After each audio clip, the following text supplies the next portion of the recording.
Mr.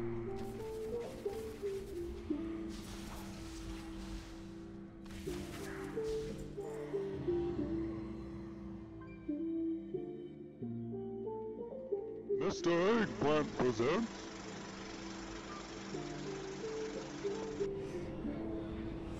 Hey guys, Tyler here, and thank you for checking out this video. And we are back here in Torghast, and we are finally done. So we have finished the Jailer's Gauntlet Layer 8. This has been by far the most I've had to press myself to do well in just about anything that has been single player oriented here in World of Warcraft. I would even say that Jailer's Gauntlet was harder for me than the Mage Tower. It took me approximately, I think, 14 resets to finally get the right talents at the very beginning of the dungeon, since you do require a certain setup if you're wanting to come in here and get the most out of your Marksman Hunter, which is really what our channel is all about here. So because of that, I have been running with the Shalonian Crest, then Death's Rest, and then the Craven Stratagem. Those are really strong very beginning.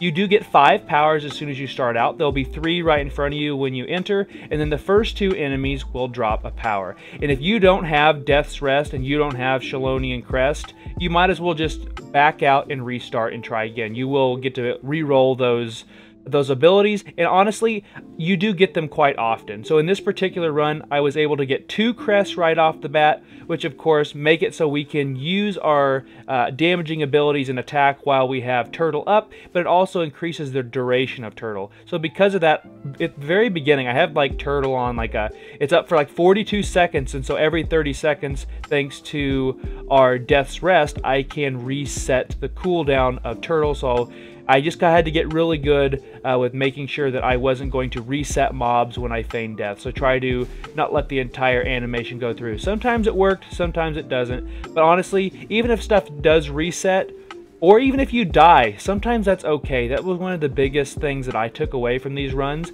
is sometimes it's not a bad thing to die here in these Jailer Gauntlet runs, because it allows you to kind of like step back, maybe go collect some of the Anima powers that have been laying around as you're getting like absolutely waylaid by everything here in the tower. But it allows you to like comprehend what's going on, because there are some enemies here. You'll see me as soon as they come out. Like there's one that's a watcher guy. There's another one, it's Custodian Theodar or something like that. They are a pain, and I got to know them really, really quick, because they would kill my runs when I would get them too early.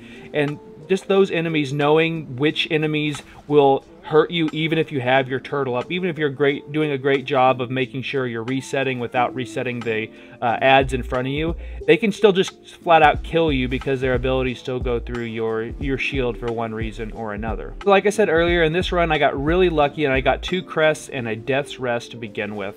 And honestly, that's kind of like my go-to build. And in fact, the first floor of every single run is always the hardest. It takes the longest. So because of that, you can probably see it here on the screen. I am going to speed them up a little bit here, the first probably like 3 or 4 floors, just to make sure that this video isn't too long, because the recording itself clocks in at around 45 minutes. I was actually extra careful in this particular run, because once I got through floor 1, I knew I had a chance of actually clearing, because every time I got through floor 1 safely, I was able to clear the layer.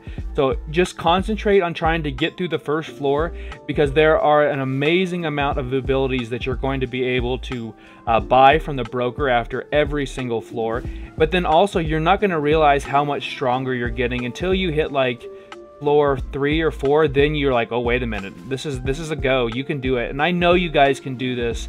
If you are struggling right now, that's a reason for that. I mean, it requires item level 285. That's the recommended item level. And speaking of that, in the video, my item level is 248.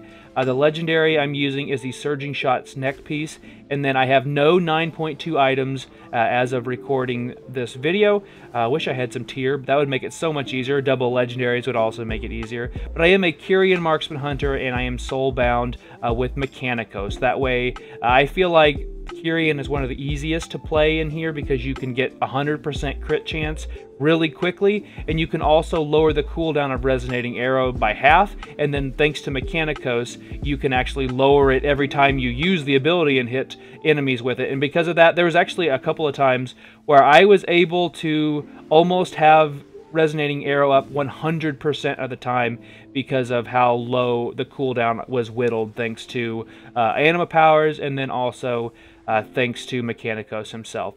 So in this video, this is the first time I'm doing an almost complete AOE build, so I am running with Explosive Shot and Volley. I am not running with Streamline, but I do get that picked up later on in this run, and in fact, I should have been running with Streamline. I don't really know why I wasn't, because I am running with that Surging Shots neck piece. So I hope you guys enjoyed this video. Consider subscribing if you haven't already, and be sure and follow me over at Twitch at twitch.tv/MrEggplant. I have a bunch of flawless runs for flawless 16s for both Mortregar, and then as of me recording this voiceover, it's actually the next week. I've been kind of slow about putting these out. I had my dad's wedding to go to, so I've been a little bit delayed getting some of these videos out. But I also have Cold Heart Interstitia, and then the Fractured Chambers as well. So I just have 2 left, and then we are going to be a Tower Ranger, and we are going to be completely done with Torghast for this entire expansion, which feels bad because I love Torghast, and I know that's not a popular opinion, but it is one of my favorite things they've added here in Shadowlands, and honestly I think it's because it's more of me trying to outdo myself each and every time I go in there, and that is what I try to do every time I log in on my Marksman Hunter. So thank you guys for watching this, and be sure and leave me a comment down below. Let me know how you guys are doing. Maybe I can come and help you sometime. If you are a Horde player here in 9.2, let me know. Add me on Bnet, and I'll see what I can do to help you out. And then in 9.2.5, if you guys are Alliance players and you want to do some Torghast runs with me, that will be something super cool, and I look forward to chatting with you guys down in the comment section. And be sure and check out one of my live streams. I will be live streaming my guild's raid. Oh, I'm just still raiding with Drexit here on Zangarmarsh, and we raid on Tuesdays and Wednesdays. I have other streams that are going to be going on for other games on Fridays and Sundays as well. I would plug what games I'm playing, but that's going to be changing here relatively soon, and I don't know when you guys are going to end up watching this video. So thank you guys for watching, and I'll see you in the next video.